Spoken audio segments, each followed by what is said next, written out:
Come to your neighborhood, though. Go to your neighborhood. We want to see you walk around Queens.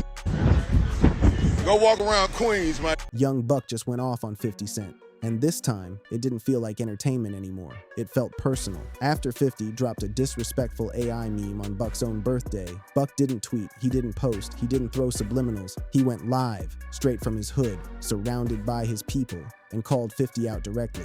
But what exactly did 50 post that pushed Buck to this point? And more importantly, did Buck just reopen a war he's been losing for almost 20 years? Because if you really understand this situation, this isn't just drama, this is history repeating itself. March 2026, young Buck turns 45, and for a moment, everything looked different. No tension, no beef, no internet drama, just Buck back in Nashville, reconnecting with his roots. And what made this moment stand out wasn't just the celebration, it was how real it felt. No industry setup, no fake environment, just horses, dirt roads, southern vibes, and people who knew him before the fame. You see him riding through his neighborhood. Cups, what's up, OG? What's up? Yes, sir. You did, like, come where you from, homie.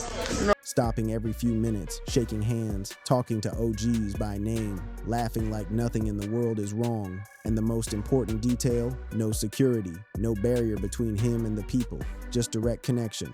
And in today's rap industry, that's rare, because most artists can't move like that anymore.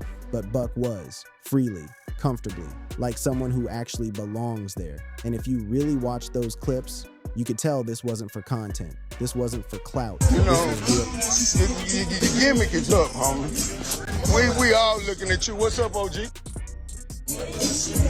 How you doing, baby? I'm good, man. Life. And for a second, it looked like Buck had finally stepped away from all the old drama, like maybe he had moved on. But what he didn't know was that someone else was already watching everything unfold. Now here's the thing about 50 Cent. He doesn't wait for... I'm out here with them real riders, man. It is, baby. Real riders, man. It is, baby. You really do this. Drama. He creates it, and he's been doing that for years. At this point, 50 isn't just a rapper. He's a strategist. He understands attention better than most people in the industry. He knows exactly how to take a moment, flip it, and make it his. So when he saw Buck trending, when he saw people showing love, when he saw a moment that wasn't about him, he stepped in. Not emotionally, not impulsively, strategically. Because for 50, everything is content. And what he dropped next wasn't just a post. It was a calculated move. 50 Cent posts an AI-generated image, styled after the Dukes of Hazzard. Now, at first glance, it looks funny, creative, entertaining. But then you look closer. He recreated the entire cast, placed himself in the main role, added familiar faces into the scene, and then removed Young Buck completely. Not included, not acknowledged, just erased, like he was never part of the story. And if you understand G-Unit history, that alone is disrespect. But then you read the caption. They mad because you up, Young Buck kicked out. At least I know you ain't looking at my ass law.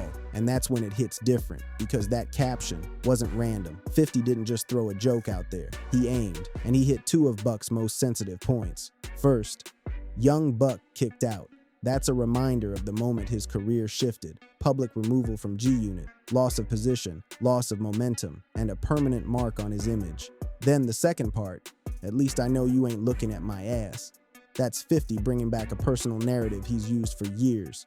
Over and over again, every time this beef resurfaces, he brings it back, because he knows it works.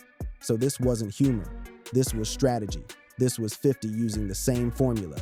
That has kept him winning these moments for almost 2 decades. And the internet reacted instantly.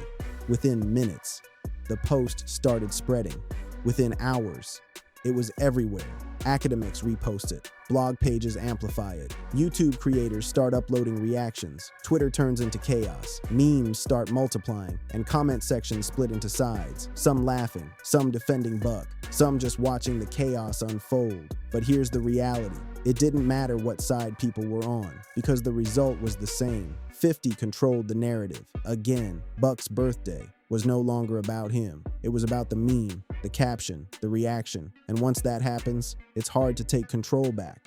But this is Buck where everything changes. Because instead of ignoring it, instead of letting the internet run with the narrative, instead of pretending like it didn't get to him, Buck goes live, and not from a studio, not from a controlled environment, not from somewhere safe and quiet. He goes live from the streets, from his hood, from Nashville, and that detail matters more than people realize, because location changes everything, energy changes everything, context changes everything, and the moment that live starts, you can feel it instantly. This isn't entertainment, this isn't content, this is personal. You see him walking, you see people around him, you hear voices in the background, real voices, not industry noise. And there's no filter on what he's saying, no script, no PR training, no polished response, just raw emotion. And that's what made this moment different from everything that came before. Because for years, Buck has responded to 50 in different ways. Interviews, songs, indirect comments. But this felt immediate. This felt real time. This felt like someone who had finally reached a point where they couldn't just sit back anymore. And you can hear it in his tone. There's frustration there, but it's not just anger, it's buildup. Years of buildup, because he starts talking. And it's clear this isn't just about this one post. This isn't just about a birthday meme. This is about everything that's been happening for years. Every jab, every post, every moment where his name gets brought up for content. And he says it, he's been watching, quietly, the whole time. Watching how 50 moves, watching how narratives get created, watching how people laugh, repost, react, without really understanding what's actually going on underneath. And for a long time, he let it slide. He stayed quiet. He didn't respond to everything. He didn't jump into every moment. But there's always a point where silence turns into pressure, and pressure eventually turns into reaction. And for Buck, this was that moment. Section 7. Buck calls out the system, expanded. So now he's speaking, not just to 50, but to everyone watching. And this is where it gets deeper, because what he starts saying isn't just about beef anymore. It's about how the whole system works. He starts talking about trolling, about how people online take things at face value, about how narratives get built, and how easy it is to control how people see a situation. And then he says something that trying to manipulate these fans' minds and shit until the bullshit come to an end and that shit catch up with you. Really stands out. Something that cuts deeper than just a diss. He basically says, this isn't about music anymore. This isn't about artistry anymore. This is about attention. He says 50 isn't making music. He's making moments. He's creating situations. He's turning real life into content. And when you really think about that, that's not just a shot. That's an observation. Because if you look at the way things move now, in hip-hop, in media, in culture, moments travel faster than music. Clips travel faster than albums. Memes travel faster than meaning. And Buck is calling that out directly. He's saying, people aren't reacting to truth. They're reacting to what's being shown to them. And what's being shown is controlled, shaped, edited, and then released in a way that gets the biggest reaction. And when he says that, you can tell this isn't just frustration. This is awareness. This is someone who understands how the game is being played, but hasn't been the one controlling it. And that's where the tension really comes from. Because for years, 50 has controlled the narrative.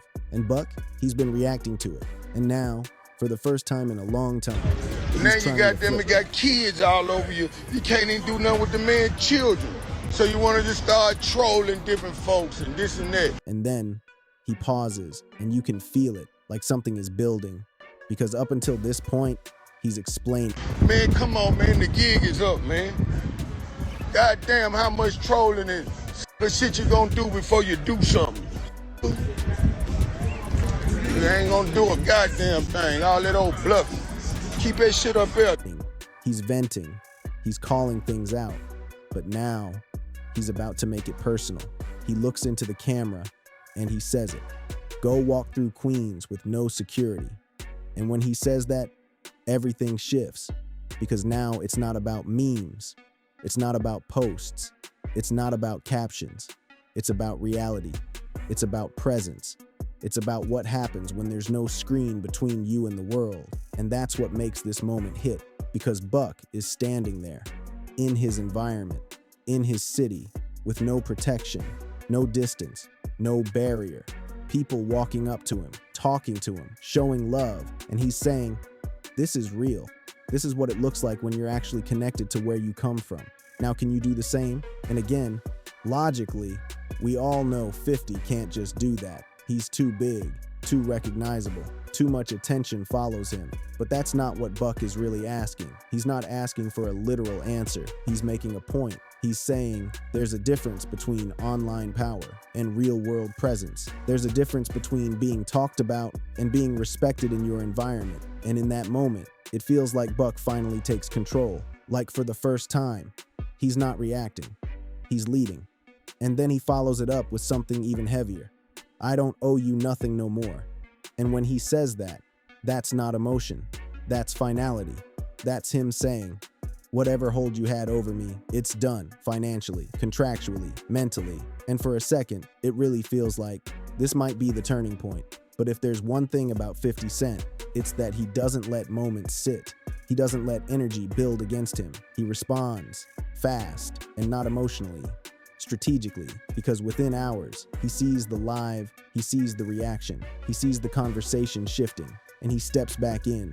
He reposts Buck's video, not just as it is, but with a caption, a new angle, a new narrative. And this is where 50 does what he's been doing for years. He reframes. He takes Buck's strongest moment and flips it into weakness. Buck standing in his hood, 50 turns that into, you're only there because you have nowhere else to go. Buck saying he's free, 50 turns that into, you're broke. Buck trying to take control, 50 turns that into another joke. And that's the part people underestimate. It's not just what 50 says, it's how he positions it. Because once he reframes the situation, the internet picks it up. And once the internet picks it up, it spreads fast. And now the same moment, that looked like strength, starts looking different. And just like that, control shifts again. And that brings us to the real question. Why does this keep happening?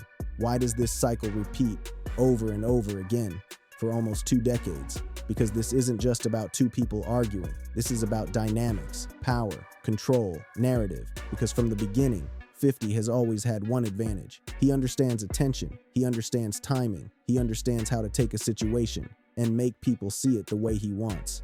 And Buck, he's been on the other side of that, responding, explaining, trying to correct the narrative. But in today's culture, that doesn't always win, because people don't always follow the most accurate version of the story. They follow the most entertaining one, the one that spreads fastest, the one that gets the biggest reaction. And for years, that's been 50, every time. And that's why this keeps happening, because the structure never changes, the roles never fully switch, and the outcome usually stays the same.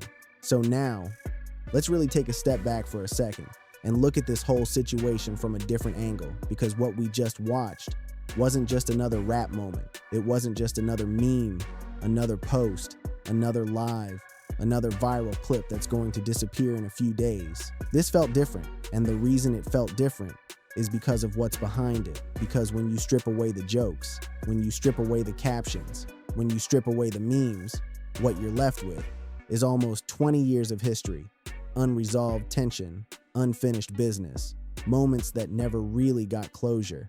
And that's what makes this situation hit harder than most people realize, because this isn't new energy. This is old energy, resurfacing in a new form. And maybe that's the real reason people are so locked into it right now, because whether you realize it or not, you're not just watching a moment. You're watching a continuation, something that never fully ended, something that just kept evolving, changing form, moving from music to interviews to social media, and now to memes and live streams. And that raises a real question. At what point does this stop being entertainment and start becoming something else? Because let's be real, it's easy to laugh at the memes, it's easy to repost the jokes, it's easy to pick a side in the comments and keep scrolling.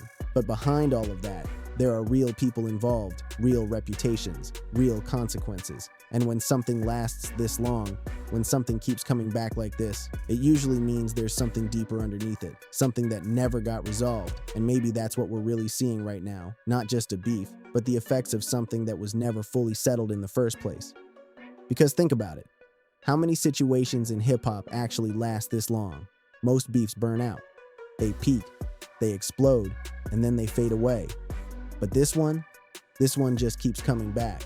Different form, same tension, different moment, same dynamic. And that's what makes it so interesting, but also kind of uncomfortable when you really think about it. Because at some point, you have to ask, Is this still competition, or is this something closer to obsession? And that question goes both ways, because on one side, you have 50, who continues to bring the situation back into the spotlight, over and over again, always finding a way to turn it into a moment, always finding a way to control how people see it. And on the other side, you have Buck, who keeps responding, keeps reacting, keeps trying to shift the narrative, but never fully escaping it. And that's the part that makes this complicated, because it's not just one-sided, it's a cycle, and cycles are hard to break, especially when both sides are playing into it, even in completely different ways. And maybe that's why this keeps happening, because in a strange way, this situation benefits both sides, just in different forms. For 50, it keeps him relevant in conversations,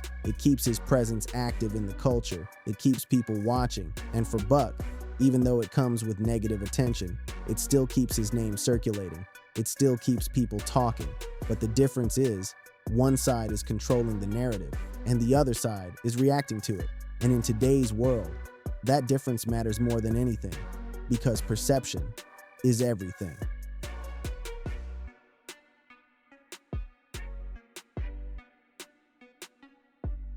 And whoever controls perception usually controls the outcome.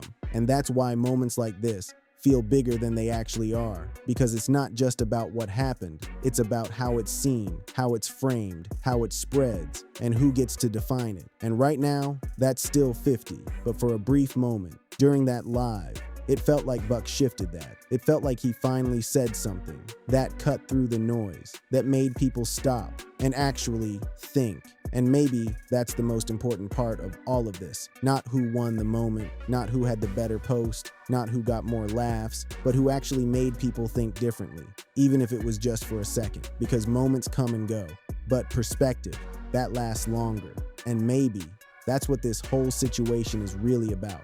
Not just entertainment, but how easily perception can be shaped and reshaped over and over again. So now I want to ask you, not just what you think happened, but how you see it. Do you think Buck finally said something that needed to be said, or do you think this is just another example of 50 doing exactly what he's always done and winning again? Because depending on how you look at it, both can be true, and that's what makes this so interesting. So drop your thoughts in the comments. I really want to see how people are reading this situation, and if you're tapped into this kind of breakdown, if you want more content like this, more real conversations, more deeper looks into what's really going on behind these moments, make sure you subscribe to Whisper Plug, because this is just the beginning. And trust me, this story isn't over yet.